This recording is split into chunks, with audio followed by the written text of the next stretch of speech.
Ladies and gentlemen, your hosts, Lorelei and Space Deviant. Sahara, starring Humphrey Bogart. This came out in 1943, early on in World War II when we were still punching up against Axis forces. The writers were less than subtle, weaving a Moses narrative into the movie. He's making a mistake going in this direction. Oh, leave it to the Sarge. He knows what he's doing. Oh, yes, the sergeant's a genius. He's a miracle man. When we run out of water, he strikes a rock with a great big stick like Moses, and water pours out of the rock. He hits it twice, and the water's turned into wine. But, for me, this story is unabashedly a Hobbit's tale. This classic hero's journey begins with our core crew, Master Sergeant Joe Gunn. He is a noble, brave, former cavalryman working with his two loyal tank crew, Waco Hoyt and Jim Doyle. All right. It all depends on the way we handle her. It's like a dame. But no dame ever said anything as sweet as this motor's gonna sound to us when she gets rolling. When the movie opens, instead of a shire, we find a mostly desolate battlefield, still under bombardment. Our hobbits are scavenging replacement parts for Lulubelle, arguably the leading lady of the movie. A M3 Lee medium tank, named after a horse, and treated like a beautiful, temperamental woman by our leading man, Bogey. Hell, you don't feed her enough. It's like a dame. You don't feed them, they won't do nothing. I would say Gunn is the Aragorn of the group, but his mechanical magic with Lulubelle makes him equal parts Gandalf. The last radio transmission our heroes hear in order to scram. Hey, Sarge! We gotta get out of here and quick. It just came over. Points east, west, and north on enemy control. General retreat ordered. East, west, and north. They kind of got us boxed in. Yeah. Let's see that south over there, but there's nothing there but a lot of sand and rock. Any place is healthier than this. And that the south was clear. In the unforgiving desert, the tank treads struggle. Even in black and white, I could feel my chest tighten as I watched the great mechanical turtle lurch against the shifting sands. Next, rather than Rivendell, we find our ruins of a British medical camp, headed by the stiff upper-lipped Captain Halliday, the two other Englishmen, and Marty Williams and Fred Clarkson. But the crew isn't strictly English. Oh, it's an assortment of the Empire circa 1942. Peter Stegman is South African. Osmond Ozzy Bates is Australian. And of course, a delightfully irreverent French soldier, obviously referred to as Frenchie. French Corporal Leroux, parlementaire. He is the only character who remotely approaches Bogey's levels of cool. Williams is initially disrespectful to Lulubelle, calling her a tin hearse, but Gunn is quick to defend his gal. Stick around if you want to. Let the Nazis mop you up. You spend the rest of the war in a prison camp in Berlin, but not me. When I go into Berlin, I'm going to be riding that tank. The same one that's standing there with the name Lulubelle written on her. Sergeant, I go with you, eh? What makes you want to go? I like your cigarettes. Our ragtag gang grows further when they meet a Sudanese soldier, Sergeant Major Tamble, and his Italian POW, Giuseppe.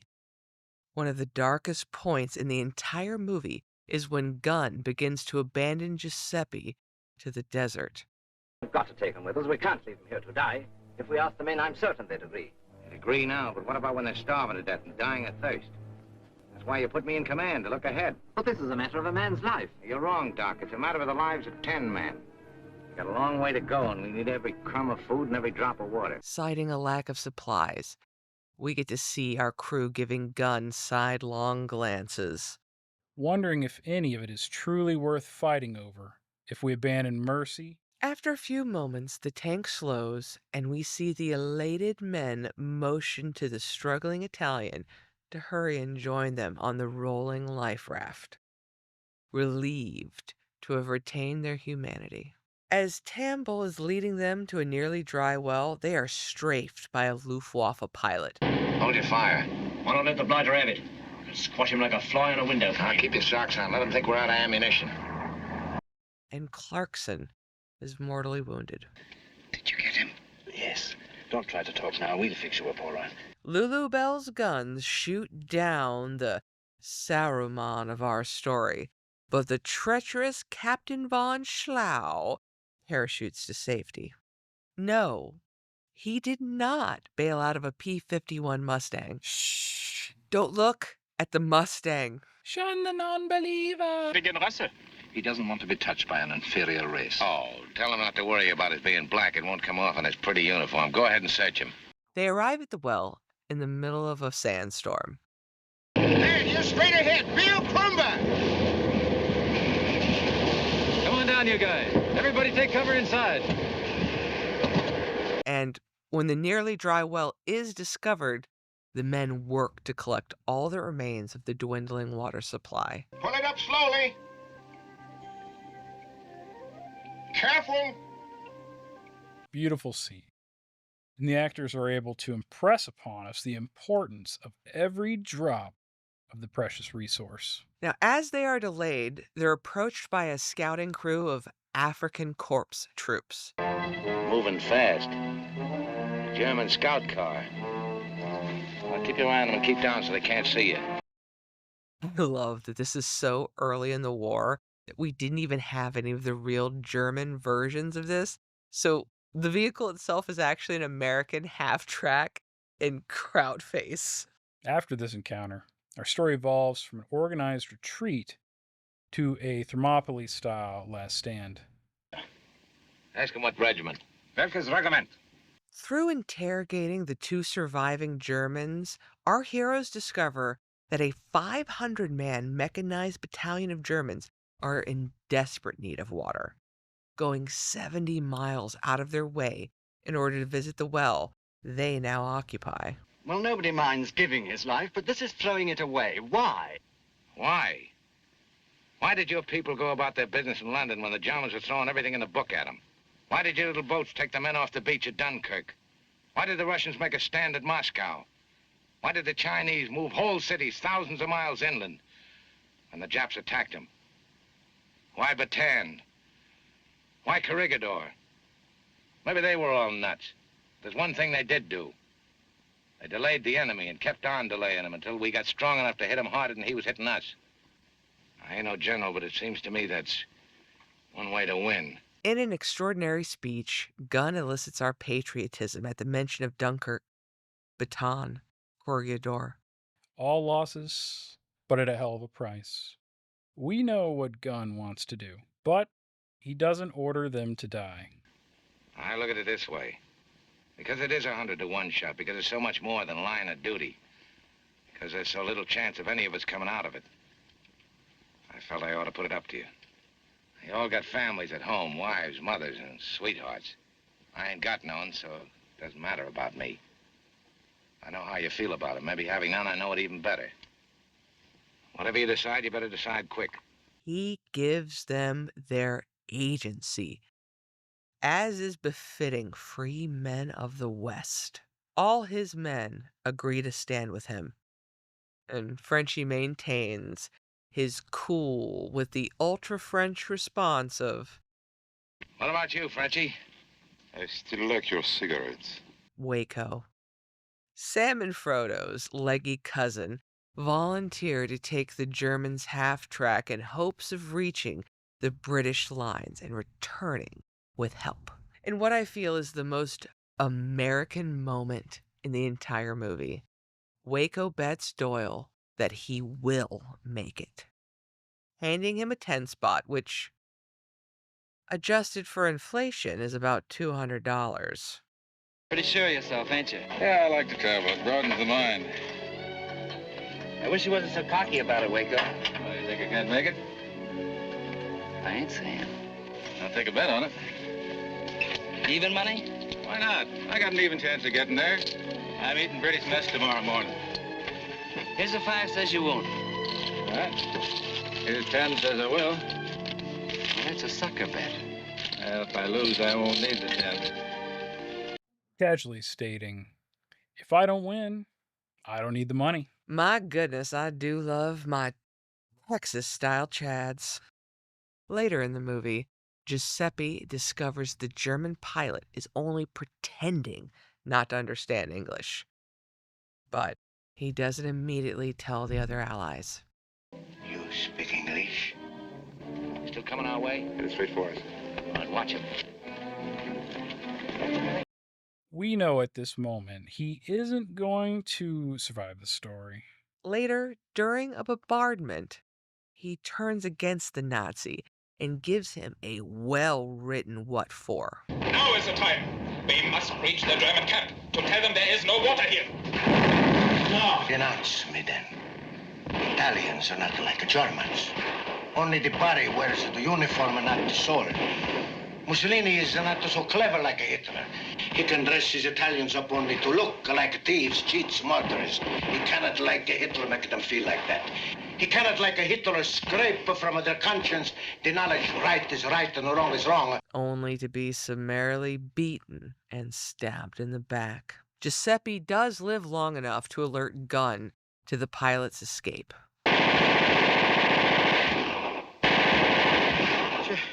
German escape. Tell them no what.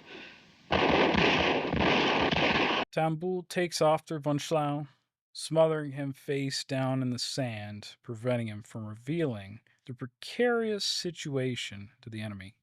He survives just long enough to give the thumbs up.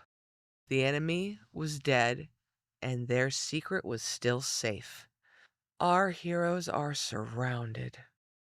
Our crew slowly whittled down by lucky pot shots and treacherous back shooting. Both sides come to a breaking point. Gunn is wildly aching to bring on the end, motioning to the approaching Germans that they would never surrender. Come and try to take it. They get here, why don't they finish it? Come on! Come on and take us! We're waiting for you! Come on, get it over with! Come on, we ain't surrendering! Instead, the Germans, with their leader now dead, want their original offer to trade their guns for water. Here is where we come to our Moses theme. Williams, earlier in the movie, noted that Gunn could strike a rock and make water flow and then turn it to champagne. Well, here is where that heavy-handed Old Testament analogy pays off. When a random shell directly strikes the mostly dry well.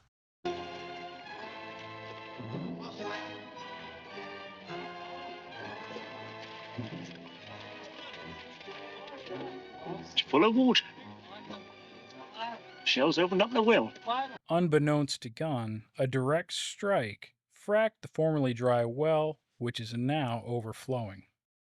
Our story ends with Waco and the cavalry meeting Lulubelle and her band of survivors as they march the captured remains of the German battalion toward the Allied lines. Waco collects his bet from Gunn, retrieved from the now fallen Doyle, letting Gunn know that although Tobruk fell, the Brits held the Jerrys at El Alamein. Jimmy, huh? We get to see Bogart in all his glory, speaking to the dog tags of his fallen soldiers. The Limeys held the Jerrys at El Alamein. Too bad they didn't know about it.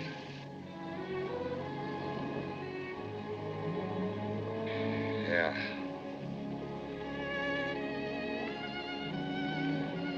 And they'd want to know. Halliday, Doyle,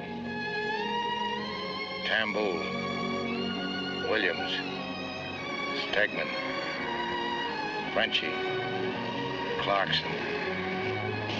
They stopped him at El Alamein. It's an incredible movie. A snapshot of America at a time when we were still gearing up for what would be the greatest war in the history of mankind.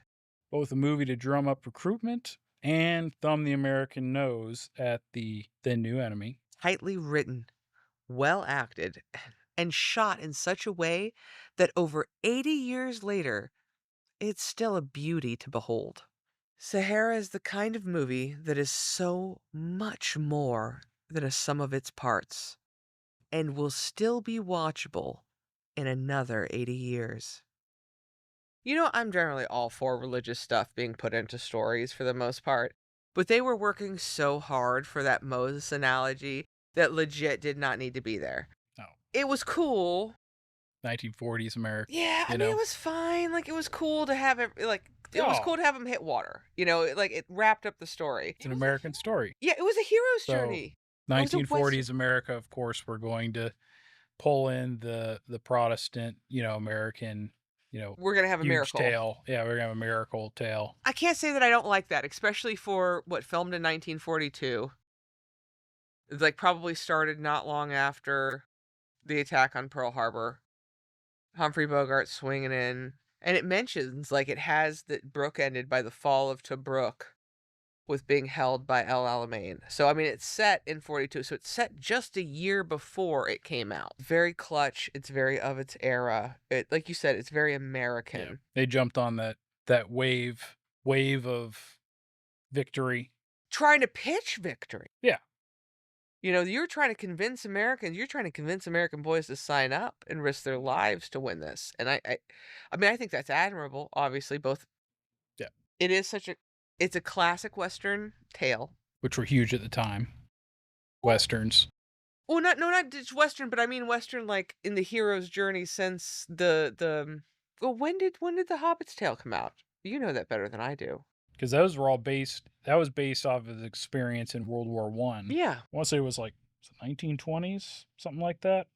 I could be wrong. 30s. It was. So even if it didn't inspire any of it, it's still just. It may have. It may have, though, and it's of that era. And to me, it follows that whole thing of, because both Waco and Doyle, they don't do a ton of growing necessarily, but they're loyal hobbits. They're his loyal tank crew. Is he dead? No. He's in America. Waco goes into the desert in a machine that's not his. This is not a machine he knows the ins and outs of. Theoretically, it's supposed to be like it's a German half-track. Wink, wink. All German vehicles, right? Wink, wink. Definitely not a P-52. That's something. That's just not. Anyway, I love it. I love it though, because it's for its era. We didn't have the planes. We didn't have the planes to play fake with. You know, we didn't have them captured. So, anyhow, it's so cool that it's of its era. You know, it's just how men are with machines, and especially in wartime when your life depends on this machine. Like, those men are in that desert. If that tank had quit, they were dead. Did you get that feeling when you were watching it? You got to keep Lady Luck on your side. You know, you don't want to curse your. Yeah, you can't. That's the way it's always been about, is the luck or the. Yep. You got to coax the machine into working. Yep. Or at least when I was watching it, when the tank was going over the treads, not treads, but when the treads were going over the sand dunes in the desert. Focusing on that. Did you get the nervous, like when it started to go, like, oh, the tank's not gonna make it? It's making the clackety clack, and they kind of had it where it was running out of. And just they run it too lean and it overheated. Yeah. And they had to let it cool down. Yep. They just played it really, really well. They made her a character. A lot of people nowadays, they have trouble watching, especially it's black. For most part, it's black and white.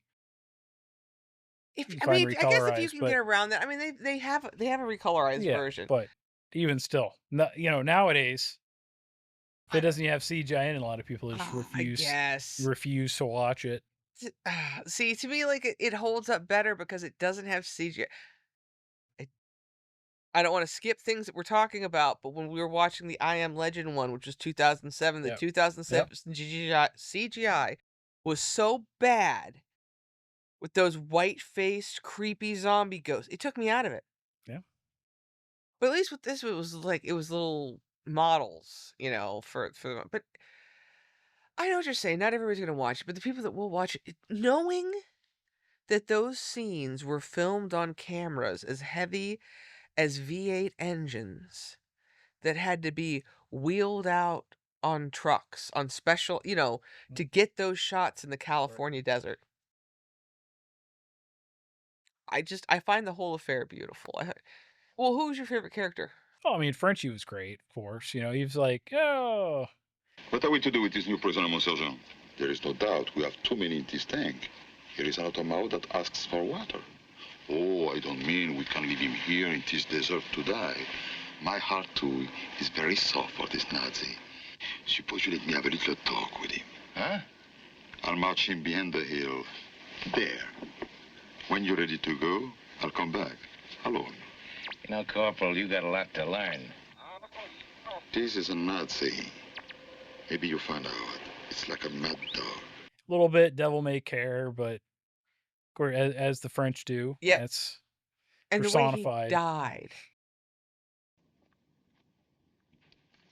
Fire!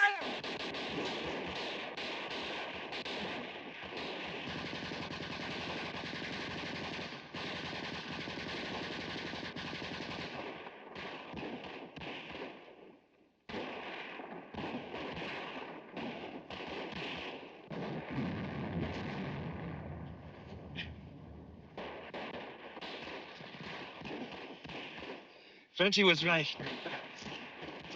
We don't know the Nazis. They did shoot him in the back. He called his own death. He's like, those backstabbing Germans. Yeah.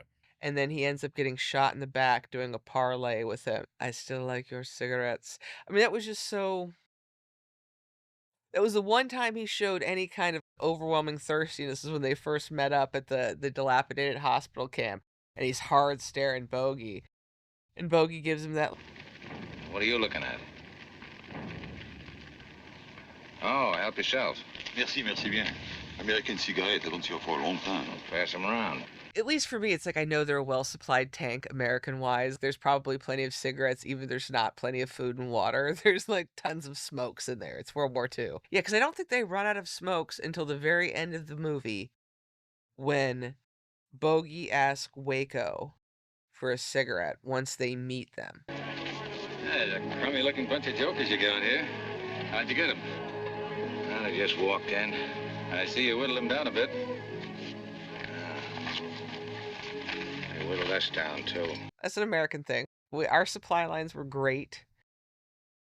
Not so much early on, but still, well, even early on, they're better than most. I mean, Russians were still moving stuff with mules, so whatever. But altogether, a powerful movie. It had... And there's a good chance that it took some elements from Lord of the Rings or from The Hobbit and those original. I like to think that. There's a good chance. Rewatching it, especially for 43, 42. Oh, Protestant message, Moses. They're beating it in. But in a sense, there's kind of more of a drawing the sword from the stone. This magical tank is going to get them to this magical well as they collect this merry band of misfits, but noble misfits, and they're going to make a last stand. A little bit of the Alamo kind of, Oh, I love an stand. Alamo story. Oh, up against overwhelming numbers, but still somehow prevail. Yep, in an entrenched position, so they're gonna lose, but they're gonna make him pay. But of course, because it's World War II propaganda film, they're not gonna lose, baby. Yeah. Bogey's gonna win. It's gonna cost him. Yep. But they won. And then dude's father, right? He was the one that died in the strafe. Well, a lot of them died. He was the one who got shot by the strafed. Got strafing run. Yeah.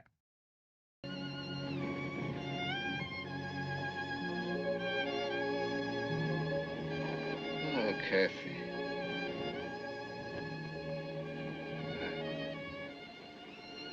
Miss... Captain Halliday, sir. Captain Halliday. Keeps talking to his girl, Kathy.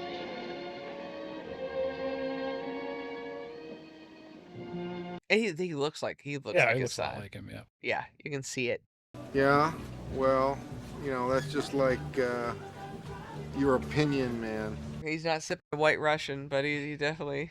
And even at the time, I think it's very cool for the era, even though he's a person of color, that Bogey, when he's trying to leave the Giuseppe behind at first, he's like, oh no, Sudanese British soldier. He's a member of the British Empire Army. No, he comes with us. There's just not a question. He's the same. I'm taking the Sudanese along because he's a British soldier and he's entitled to share with the rest of us. I'm not taking on a load of spaghetti.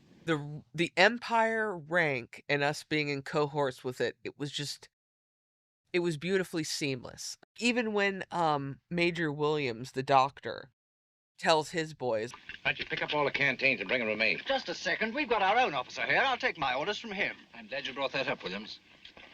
I've something to say to the men, Sergeant. We've only one purpose. To save ourselves so that we can fight again. We've got to work together and have discipline. Sergeant Gunn was in command of this tank when we joined him.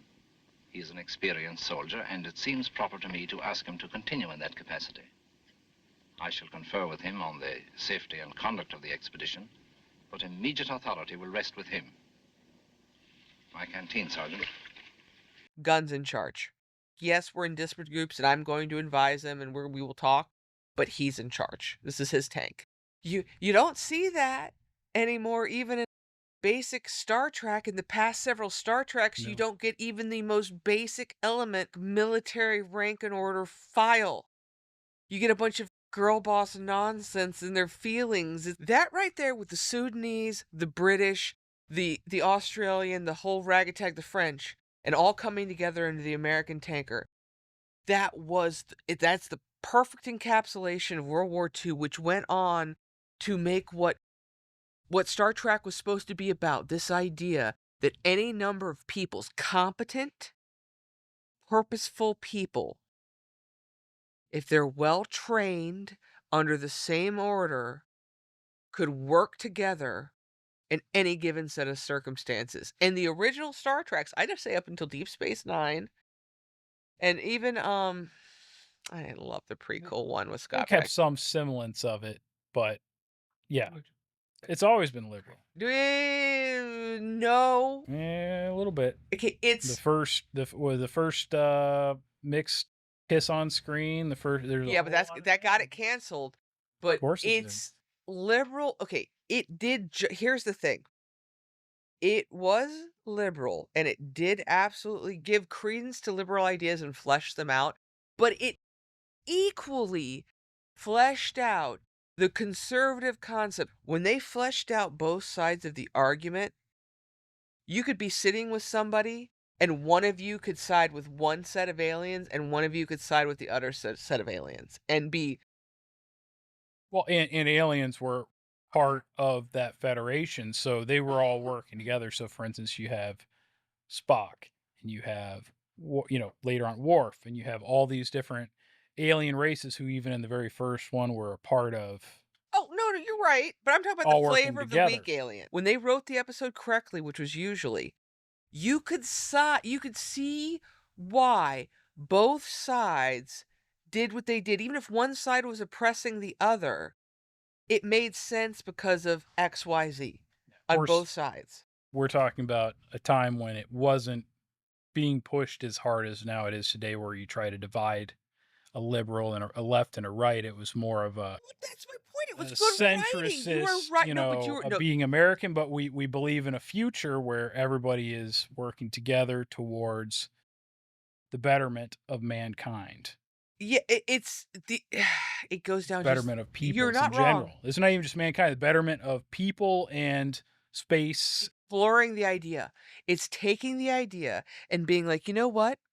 Both sides of this have valid. Because here's what makes me so angry, and it's what I'll never get on the side of, why I can never be, red, blue, blah, blah, blah, blah, blah, you're my enemy. It'll never convince me that the other side was my enemy, especially because I came from the other side, and I know it's just a matter of perspective. It's not taking in the information entirely, is what it comes down to. It's when it was well written, neither side was a joke.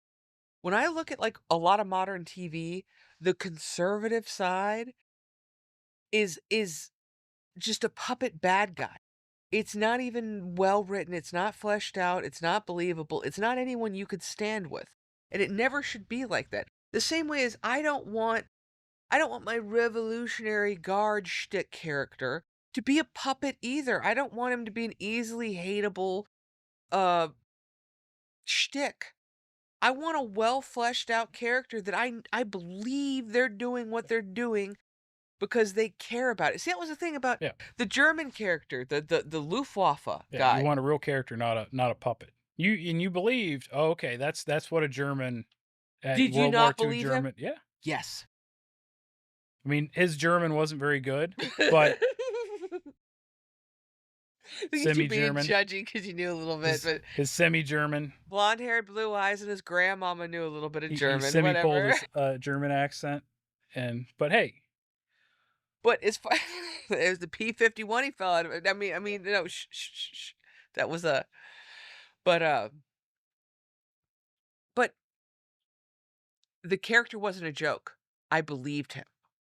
I believed he was the kind of guy that would lie about not being able to speak English, that would hold himself, that would stab that Italian in the back. Oh, and the Italian got a great telling him off scene before he died, although, not great timing guy, but it was a great speech. It was. Oh, yeah. It really. It was a great scene on the idea of the Italians being cowardly, like him not outing him at first. We knew he was going to die. But then he gets that great, Hitler can't take my soul, Stalin can't take the soul. Not Stalin, but Mussolini can't take my soul. Yeah. Couldn't dictate how we were, Yeah, he could just put the propaganda up. He couldn't mark it on our hearts. It was very passionate. I do love me some Italians every now and again. It was a very passionate speech. And it was beautiful. It was like we were trying to lure the Italians into joining us, which they eventually sort of did. That's what that was all about. You can't let these people control you. Bad. You're not bad. Come over to the good side. This is Mussolini. It's Mussolini. It ain't you. Come on, Italian. Yeah. I do wonder sometimes, us moving all of those gangsters over there in the 30s, if we didn't know it was coming, pre-planting people. Because as soon as the war happened, we ended up putting the mob that we had moved over there, deported. We put them in charge of making sure none of the sabotage happened. And as soon as we put the mob in charge of preventing sabotage, it went to almost nothing. It's just those bizarre. Our mom's dad was in the Pacific, and one of the guys that he fought with, part of the reason he was in the Pacific in that particular outfit, was because he'd had a cousin that was deported to Italy in the 30s, one of those uncomfortable ones. And he was the one that tells about it, but who had that 45 that he took off a fallen officer, an officer got shot, and so when he got transported out, he took the 45. And our grandfather mocked the shit out of him. Mocked him for taking that 45. And then one night, when the foxhole got overrun, that was the night he ended up cutting someone's head off with a shovel, or nearly decapitating someone with a shovel. But said in hindsight, if that Italian hadn't had that 45, we'd be dead.